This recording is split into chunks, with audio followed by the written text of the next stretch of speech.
사랑하는 장안교회 성도 여러분, 우리 모두 하나님을 예배하겠습니다. 하나님은 영이시니 예배하는 자가 영과 진리로 예배할지니라. 아멘. 사도신경으로 신앙 고백 드립니다. 전능하사 천지를 만드신 하나님 아버지를 내가 믿사오며 그 외아들 우리 주 예수 그리스도를 믿사오니 이는 성령으로 잉태하사 동정녀 마리아에게 나시고 본디오 빌라도에게 고난을 받으사 십자가에 못 박혀 죽으시고 장사한 지 사흘 만에 죽은 자 가운데서 다시 살아나시며 하늘에 오르사 전능하신 하나님 우편에 앉아 계시다가 저리로서 산자와 죽은 자를 심판하러 오시리라. 성령을 믿사오며 거룩한 공회와 성도가 서로 교통하는 것과 죄를 사하여 주시는 것과 몸이 다시 사는 것과 영원히 사는 것을 믿사옵나이다. 아멘. 찬송 305장 주님께 찬양 드리겠습니다.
오늘 우리에게 주시는 하나님의 말씀은 고린도전서 16장 13절 14절 말씀입니다. 제가 가진 성경은 285쪽입니다. 우리 다 함께 한 목소리로 봉독하겠습니다. 깨어 믿음에 굳게 서서 남자답게 강건하라. 너의 모든 일을 사랑으로 행하라. 아멘. 사랑하는 성도 여러분, 우리는 두 번째로 주일을 가정예배로 드리고 있습니다. 지난 주간 많은 성도님들이 교회와 예배와 기도와 말씀이 그토록 소중하고 감사하고 귀한 것인지 깨달았다고 말씀해 주셨습니다. 교회에 너무너무 오고 싶다고 하셨습니다. 저도 성도님들이 많이 보고 싶습니다. 이제 앞으로는 우리 모든 성도님들과 함께 더 온전하게 하나님을 예배하고 뜨겁게 찬양하고 열심히 기도하고 주님 주시는 말씀에 귀를 기울이기를 원합니다. 요즘 코로나19를 해결하기 위해서 온 국민이 전력을 다하고 있습니다. 이 어려움이 국가적 위기가 되지 않기를 우리 모두 기도합시다. 성도 여러분, 본문 말씀이 쓰여질 당시 고린도 교회는 대내외적인 위기 가운데 있었습니다. 내적인 위기가 있었습니다. 성도들이 파당으로 나뉘어 싸웠습니다. 성도들 가운데 성적인 문제가 생겼습니다. 세상 법정에 고소를 하는 일도 생겨났습니다. 믿음이 연약한 자는 무시했습니다. 은사를 받은 사람들은 영적인 교만에 빠졌습니다. 잘못된 이단에 빠지기도 했습니다. 외적인 위기도 있었습니다. 고린도는 항구 도시입니다. 타락한 밤문화가 있는 도시였습니다. 그래서 성도들이 밤문화의 유혹을 받았습니다. 고린도는 우상을 섬기는 도시였습니다. 그래서 사회로부터 성도들은 우상 숭배를 강요받았습니다. 당시는 로마 제국의 네로 황제가 집권하던 시기였습니다. 그래서 기독교에 대한 핍박이 시작되던 그런 시기였습니다. 이러한 시대에 그리스도인들은 어떻게 살아야 온전하게 믿음으로 살 수 있을까요? 오늘 한국교회도 영적인 위기가 있습니다. 코로나19로 인해서 예배를 비롯한 믿음의 모든 경건의 삶들이 중단되는 현실도 큰 위기입니다. 교회가 거룩성을 잃어가고 사람 중심 인본주의가 되어가는 것도 위기입니다. 요즘은 교회와 성도들이 세상 정치에 휘말려 극단의 자리에 서는 것도 위기입니다. 이러한 위기는 한 사람의 인생에도 찾아옵니다. 여러분의 위기는 어떤 것들이 있습니까? 위기가 어떤 것이든지 간에 성도는 위기가 닥칠 때마다 더 지혜롭고 바르게 행동해야 합니다. 그리스도인으로서 합당하게 행해야 합니다. 어떻게 해야 할까요? 주님은 오늘 말씀을 통해서 위기가 올 때 성도가 주의하여 행할 바 5가지를 말씀하십니다. 단순한 권유가 아니라 반드시 그렇게 하라고 명령하십니다. 첫째, 성도는 깨어 있어야 합니다. 주님의 첫 명령어는 13절의 깨어입니다. 성도는 평소에도 깨어 있어야 합니다. 그러나 특히 위기의 때는 반드시 깨어 있어야 합니다. 깨어 있다는 말은 무슨 일이 일어나는지 주의하여 바라본다라고 하는 뜻이 있습니다. 성도 여러분, 지금 나에게 어떤 일이 일어나고 있는지 주의하여 바라보십시오. 특히 사탄이 지금 무엇을 하려고 하는지 살펴야 합니다. 아담과 하와는 사탄이 자기들에게 무슨 짓을 하려고 하는지 주의하여 바라보지 않았습니다. 그래서 믿음의 삶이 무너졌습니다. 죄에 빠졌습니다. 타락했습니다. 사탄은 코로나19로 인해서 우리를 영적으로 무능하게 만들려고 할 것입니다. 말씀으로부터 멀어지게 하고 기도가 끊어지게 하고 하나님을 섬기지 못하게 할 것입니다. 대신에 신천지 같은 이단은 살려내려고 할 것입니다. 성도 여러분, 이 위기의 때에 나에게 영적으로 어떤 일이 일어나고 있는지 깨어서 계속 살피십시오. 그것이 우리가 해야 될 일입니다. 그렇지 않으면 손도 쓰지 못하고 믿음이 무너질 수 있습니다. 둘째, 복음의 말씀에 굳게 서 있어야 합니다. 주님의 두 번째 명령어는 13절에 믿음에 굳게 서서입니다. 위기가 오면 더욱 믿음 위에 굳게 서려고 하십시오. 그러나 여기서 믿음은 나의 주관적이고 경험적인 믿음이 아닙니다. 하나님의 말씀을 확신하는 믿음입니다. 특히 십자가의 복음을 믿는 믿음입니다. 위기의 때에 십자가에 달리신 예수님을 바라보십시오. 주님은 생명을 아끼지 않으셨습니다. 우리를 위해 죽으셨습니다. 그 사랑에 주님의 음성에 귀를 기울이십시오. 주님께서 답을 주실 것입니다. 나의 경험과 논리로 우왕좌왕하지 않기 위해서 말씀 위에 서는 일을 우리는 멈추지 말아야 합니다. 하나님은 우리에게 필요한 대부분의 것들을 말씀을 통해서 주시기 때문입니다. 세 번째, 두려워하지 말아야 합니다. 주님은 13절에서 남자답게 라고 말씀하십니다. 원래는 남자답게 행하라 하는 말입니다. 용기 있는 사람이 되라는 뜻입니다. 두려워하지 말라는 말과 같은 의미입니다. 감당하기 어려운 일이 일어나면 첫 번째 드는 마음은 두려움입니다. 두려움은 모든 일을 멈추게 합니다. 생각도 멈추게 합니다. 믿음의 경주도 멈추게 합니다. 기도도 멈추게 합니다. 하나님은 끊임없이 두려워 말라고 하십니다. 내가 함께 한다고 계속 말씀하십니다. 그러나 두려움에 있는 사람은 하나님의 그 음성을 듣지 못합니다. 때로 우리의 마음에 두려움이 생깁니다. 건강 때문에, 여러 문제들 때문에, 누군가와의 갈등 때문에, 그리고 코로나19 때문에.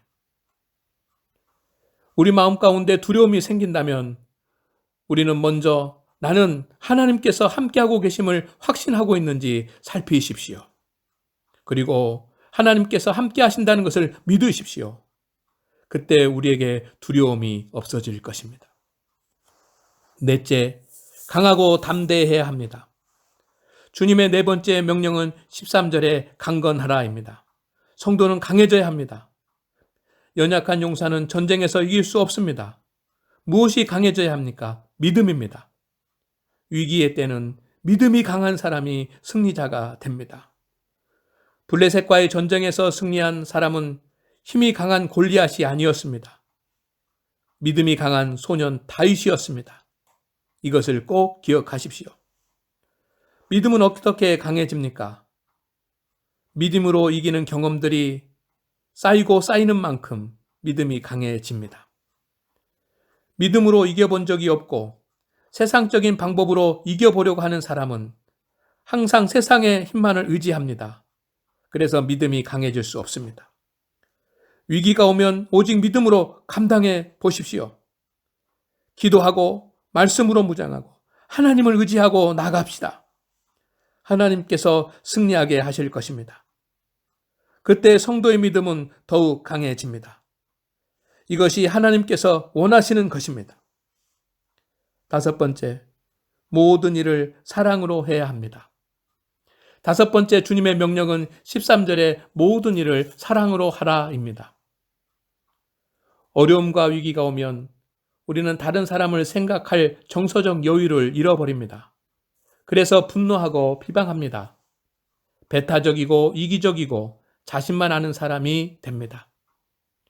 성도들마저도 믿지 않는 사람들과 구분이 안 되는 경우가 많습니다.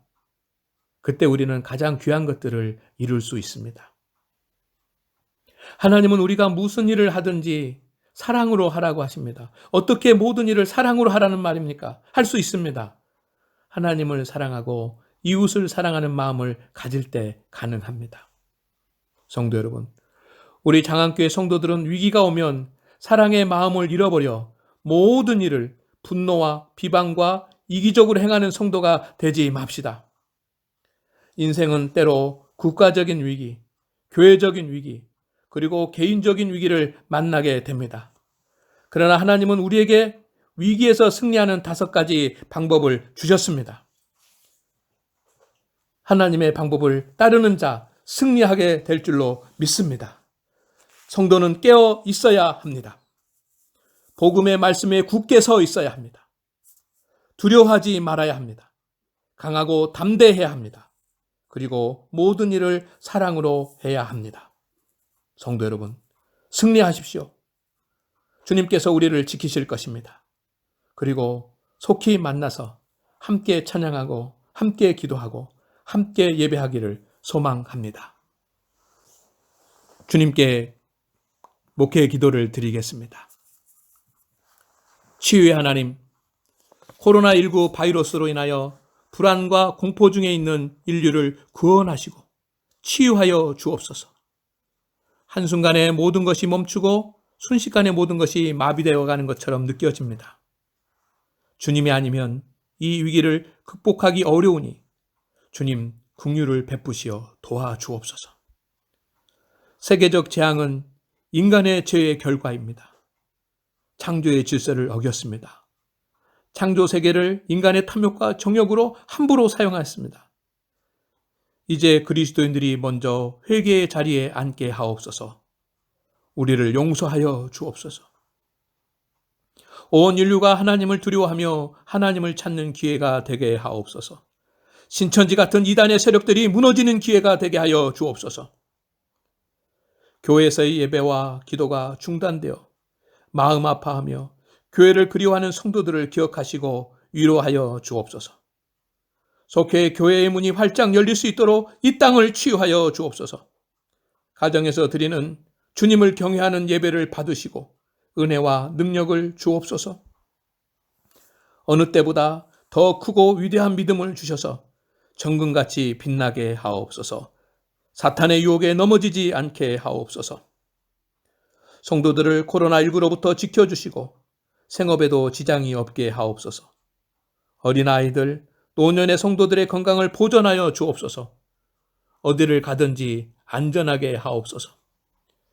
일선에서 코로나19와 싸우고 국민을 섬기는 사람들에게 건강과 새 힘과 용기를 주옵소서. 주님, 오늘 눈물로 찬송을 드리며 예배드리는 성도들과 함께하여 주옵소서.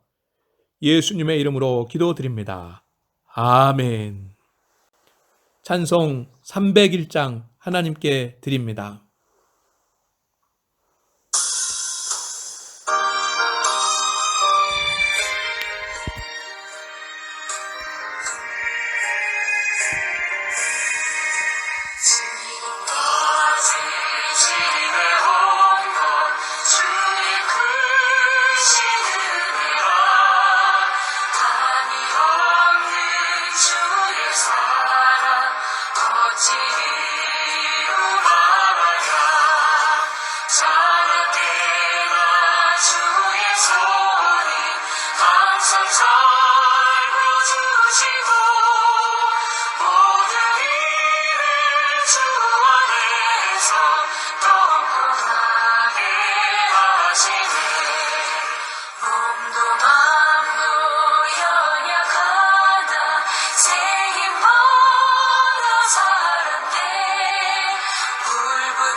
교회 소식을 알려드리겠습니다. 할렐루야. 사랑하는 우리 성도 여러분, 주님의 이름으로 문안드립니다. 우리 모든 성도님들에게 주님의 은혜, 하나님의 평화가 함께하기를 소망합니다. 교회에서는 오전 11시 장로님들과 함께 예배를 드립니다. 이 예배를 위해서도 기도해 주십시오. 매일 오전 7시, 오후 7시에는 우리 장안교회 성도들은 말씀을 묵상하고 함께 기도하는 시간입니다. 함께 기도함으로, 함께 말씀을 묵상함으로 이 어려운 위기를 우리가 잘 극복할 수 있기를 소망합니다. 추후의 예배에 대한 안내는 오는 수요일 당회로 모인 다음 12일 목요일에 안내해 드리도록 하겠습니다. 하나님의 은혜와 평강이 여러분과 함께 하기를 다시 한번 축원합니다. 기도하겠습니다. 지금은 우리 주 예수 그리스도의 은혜와 하나님 아버지의 크신 사랑하심과 성령님의 감동 감화하심이 오늘 가정에서 예배 드리는 우리 성도들, 그리고 교회에서 예배 드리는 우리 장로님들, 가정과 일터와 모든 생업 위에, 그리고 어려움을 당하고 있는 우리 민족 이 나라 위에 지금부터 영원까지 함께 있을지어다. 아멘.